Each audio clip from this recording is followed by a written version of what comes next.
بسم الله الرحمن الرحيم. الحمد لله رب العالمين، والصلاة والسلام على أشرف المرسلين سيدنا ونبينا محمد وعلى آله وصحابته أجمعين.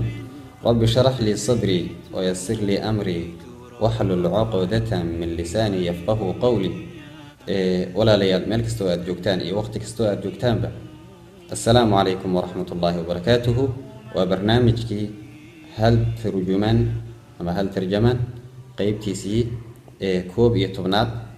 maanta waxaan ku soo qaadanayaa hadduu alla idmo bayd uu leeyahay Zuhair bin Abi Salma oo kamid ahaa mucallaqatu sab'a ragi gabayada Carabeed ku caan baxay ayaynu insha Allah taala ku soo qaadaynaa. wuxuu leeyahay baydka macnihiisa oo kooban, yani qof weyn oo asaasaqay oo caqli xumo ku weynaaday xilli uu waxa weeyaan dib u miyirsado fursadiisu ma badna, yani inuu dib u miyirsado oo wax ka qaato. laakiin ilmo yar iyo qof da' yar oo khaldamay oo ka caakufaya weli fursad buu haystaa in wax loo sheego oo soo kabo. yani 70 jir aqli xumo meesha la soo fadhiya waxa weeyaan waqtigiina ka tag xilli wax loo sheegana dhaaf.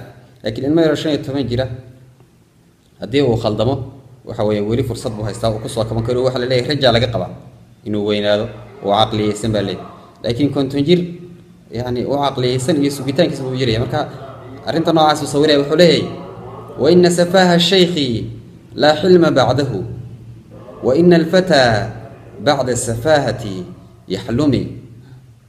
asaasan qofka weyn la hilma ba'dahu garasha kama dambayso. wa inna al-fata ba'da safahati yahlumi. laakiin wareerka iyo aqli yaraanta ilmaha yar ka baadi waxa laga rajo qabaa inuu waxa weeyaan aqli wanaagsan أو لا سو شيرتجو. مركا وحنا يدي odaygii asaasaqa ma jiro edeb dambaysa. odaygii asaasaqa ma jiro edeb dambaysaay inankii ilaa lumisaba ayar digi doona. odaygii asaasaqa ma jiro edeb dambaysa inankii ilaa lumisaba ayar digi doona.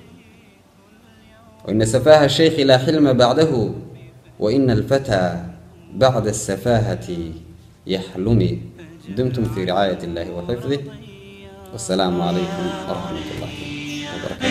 يا بني يا سلام في مقلتي أنت